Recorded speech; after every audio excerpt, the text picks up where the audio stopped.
और बढ़ते हैं आगे। मध्य प्रदेश में अगले 3 दिन शीतलहर का अलर्ट जारी किया है। भोपाल इंदौर में कोल्ड वेव चलेगी। नरसिंहपुर में कोल्ड डे का असर रहेगा। कई शहरों में पारा 5 डिग्री सेल्सियस से नीचे रहेगा। शहडोल के कल्याणपुर में सबसे कम तापमान दर्ज किया गया है। अधिकांश शहरों में पारा 10 डिग्री से नीचे रहा। इंदौर में पिछले 10 साल का रिकॉर्ड टूटा है। रात का पारा 5.7 डिग्री रहा। भोपाल में न्यूनतम तापमान 7.2 डिग्री दर्ज किया गया।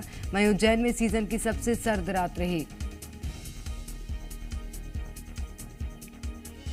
और बढ़ते आगे, छत्तीसगढ़ में कड़ाके की ठंड पड़ रही है। अंबिकापुर में सबसे कम 5 डिग्री तापमान दर्ज किया गया है और माना में न्यूनतम तापमान 8 डिग्री सेल्सियस रहा। रायपुर में 12 डिग्री से नीचे तापमान दर्ज किया गया। राजधानी में आज भी धुंध छाए रहने की संभावना है। रायपुर, दुर्ग, बिलासपुर और सरगुजा संभाग के 1-2 स्थानों पर शीतलहर की संभावना है। बिलासपुर में 10.6 डिग्री, पेंड्रा रोड में 9.8 डिग्री सेल्सियस, जगदलपुर में 10.6 डिग्री, दुर्ग में 10.4 डिग्री और राजनांदगांव में 9.5 डिग्री सेल्सियस न्यूनतम तापमान दर्ज किया गया है।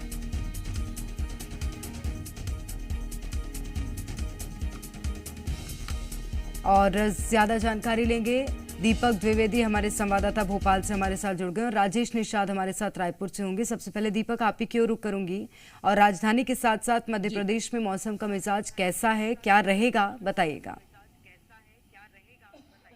जी बता दें कि यदि हम मध्य प्रदेश की बात करते हैं तो यहाँ पर लगातार मौसम में उतार चढ़ाव का दौर जारी है। सुबह शाम की ठंड की बात करें, हम राजधानी भोपाल में है और जैसे ही सुबह की 8-9 बजती है उसके बाद से ही जो तपन है हल्की फुल्की शुरू हो जाती है, जिसके चलते इस ठंड के बीच जनता को राहत जरूर मिलती है।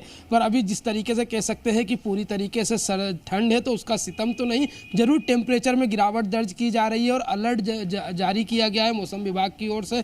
कोल्ड वेव को लेकर, शीतलहर को लेकर जो अलग अलग जगहों पर अलर्ट जारी किया गया है। पर हम टेम्परेचर की बात करते हैं तो 10 डिग्री टेम्परेचर से कम जो कई शहर ऐसे हैं मध्य प्रदेश के जिनमें आका जा रहा है और रात के टेम्परेचर में गिरावट दर्ज होती है। सुबह और शाम की ठंड का एहसास होता है पर दोपहर होते होते फिर गर्मी का भी एहसास होने लगता है। तो कह सकते हैं कि पूर्णतः ठंडी अभी मध्य प्रदेश में असर नहीं हो रही। कुछ ही ऐसे क्षेत्र हैं जिसमें ग्वालियर, चंबल, शहडोल, रीवा, जहां पर अधिक ठंड का असर दिखाई दे रहा है। पर मध्य प्रदेश की बात करें या मालवा क्षेत्र की बात करें तो वहां पर अभी ठंड सुबह और शाम तापमान अभी सामान्य है और लोगों को बहुत ज्यादा ठंड का सामना यहाँ नहीं करना पड़ रहा है। आप बने रहिए हमारे साथ। राजेश हमारे संवाददाता हमारे साथ बने हुए हैं। राजेश, आपके पीछे में तस्वीरें देख सकती हूँ, हल्की धुंध नजर आ रही है।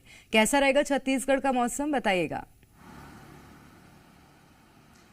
बिल्कुल प्रेरणा, देखिए छत्तीसगढ़ में लगातार कड़ाके की ठंड बढ़ती जा रही है और सीधी तस्वीरों के माध्यम से भी आप देख सकते हैं। मैं राजधानी रायपुर की तस्वीर दिखा रहा हूं मेरे पीछे। ये मैं सड़क पे मौजूद हूं और देख सकते हैं धुंध किस तरह का नजर आ रहा है। और चूंकि मौसम विभाग की ओर से ये पूर्वानुमान भी जताया गया है कि आज राजधानी रायपुर का टेम्परेचर करीब 12 डिग्री के आसपास रहेगा और धुंध रहने की भी संभावना मौसम विभाग की ओर से जताई गई है।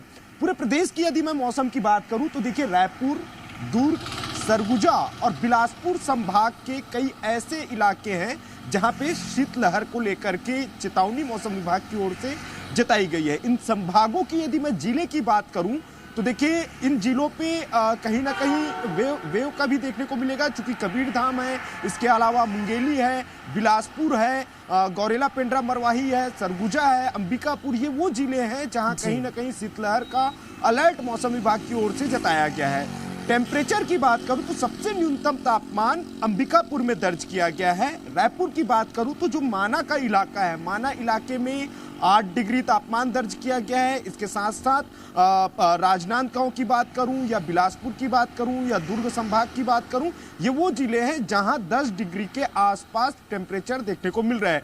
यानी साफ है कि कहीं ना कहीं छत्तीसगढ़ में ठंड का असर अब देखने को मिल रहा है और यही वजह है कि तमाम निगम को ये निर्देशित भी किया गया है कि वो अलाव की व्यवस्थाएं करें अलाव की, और इसी के साथ ठंड से लोगों को बचाने की ये बहुत ज़रूरी हो जाता है। खासतौर पर वो लोग जो कि अच्छी तरह से सड़क पर रह रहे हैं और उनको किस तरह प्रशासन व्यवस्थाएं देता है रैन बसेरों की, ये भी ज़रूर देखना होगा। बहुत शुक्रिया आप दोनों का तमाम जानकारी साझा करने के लिए।